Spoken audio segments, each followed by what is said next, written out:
Bienvenue dans Feu de connaissance, le podcast qui éclaire les arcanes de la culture administrative et de la sécurité civile à travers l'actualité. Cet épisode, consacré à la directive européenne du temps de travail de 2003, a pour objectif de connaître les principaux droits des travailleurs européens.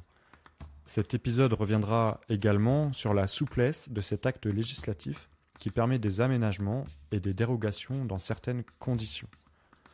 Enfin, nous synthétiserons les éléments présents dans le dernier rapport de la Commission européenne de 2023.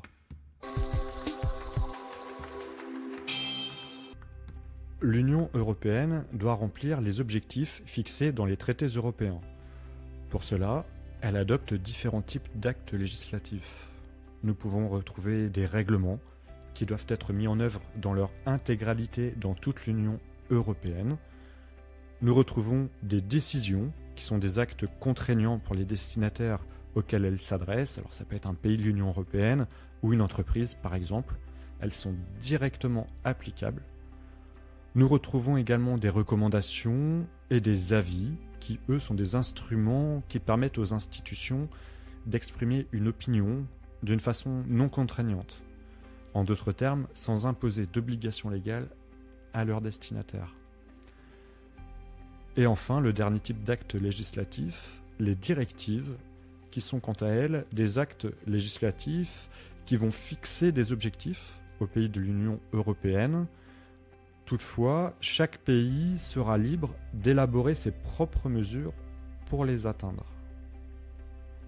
Nous allons prendre donc l'exemple de la directive européenne sur le temps de travail de 2003 qui fixe comme objectif des exigences minimales en matière de santé et de sécurité pour les travailleurs. Elle stipule donc des périodes minimales de repos journalier et hebdomadaire, des congés annuels, de pause, de travail de nuit, de travail posté et de rythme de travail. Elle impose donc aux États membres de l'Union européenne de garantir à l'ensemble des travailleurs certains droits.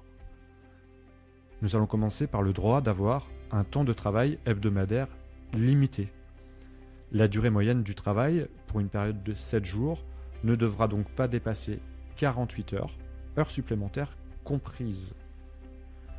Selon la législation nationale et ou les conventions collectives, la moyenne de 48 heures est calculée sur une base, une période de référence, qui ne dépasse pas 4 mois. Par convention collective, elle pourra néanmoins être portée jusqu'à 12 mois. Nous allons parler maintenant de la clause de renonciation, qui est également possible. Elle autorise, les États membres, de ne pas appliquer du tout la limite maximum de 48 heures sur la base d'accords volontaires conclus individuellement avec les travailleurs.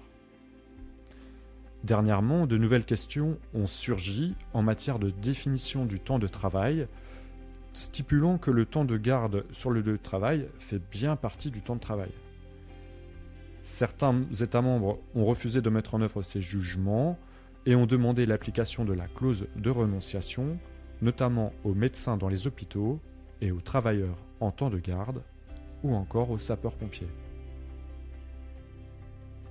La directive permet également un temps de pause lorsque le temps de travail est supérieur à 6 heures.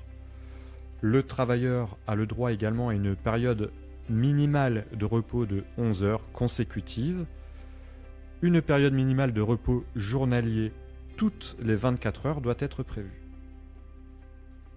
Durant chaque période de 7 jours, le travailleur aura le droit à une période minimale de repos sans interruption de 24 heures, en plus des 11 heures de repos journalier. Le travailleur a le droit d'avoir un congé annuel payé d'au moins 4 semaines. Le temps de travail ne doit pas dépasser 8 heures en moyenne par période de 24 heures. Et on a tout un volet sur les travailleurs de nuit qui ne doivent pas exécuter de travaux difficiles ou dangereux pendant plus de 8 heures sur une période de 24 heures, qui doivent bénéficier de bilans de santé gratuits et dans certaines circonstances d'un transfert à un travail de jour. Néanmoins, la directive du temps de travail autorise des dérogations à ces règles. C'est une directive qui est assez souple. Les États membres peuvent en effet déroger aux règles concernant la durée maximale hebdomadaire de travail, la période minimale de repos journalier, le temps de pause, la période minimale de repos hebdomadaire et la durée du travail de nuit. Les États membres peuvent également autoriser un travailleur à déroger à la durée maximale hebdomadaire de travail sous réserve du respect de conditions strictes concernant son consentement, en particulier le fait qu'il ne doit subir aucun préjudice s'il refuse de déroger à la règle.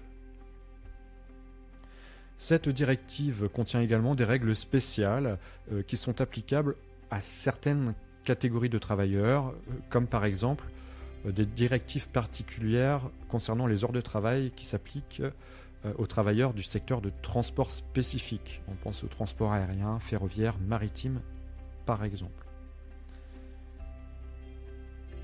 La directive prévoit donc une certaine souplesse dans l'aménagement du temps de travail. Comme nous l'avons vu, le repos minimal peut être retardé, en totalité ou en partie, dans certaines activités. Des travailleurs individuels peuvent également consentir de travailler au-delà de la limite de 48 heures. C'est ce qu'on appelle la faculté de non-participation. La Commission européenne doit publier tous les 5 ans un rapport sur l'application de la directive dans les États membres. Le dernier rapport de 2023 indique que la grande majorité des travailleurs de l'Union européenne sont soumis à des règles en matière de temps de travail qui respectent la législation de l'Union et qui sont dans de nombreux cas davantage protectrices que les prescriptions minimales fixées par la directive.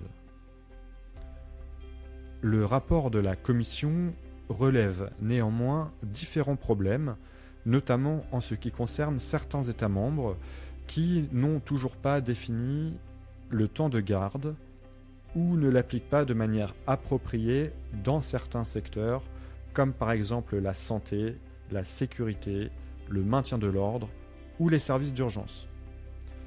Ce rapport indique que les défis à relever pour répondre à la jurisprudence récente de la Cour, notamment sur la qualification de la période d'astreinte et sur l'enregistrement du temps de travail, n'ont pas encore été largement abordés. Enfin, le rapport relève des incohérences dans les limitations de la durée maximale de travail pour des groupes spécifiques de travailleurs, principalement le personnel de santé et les forces armées.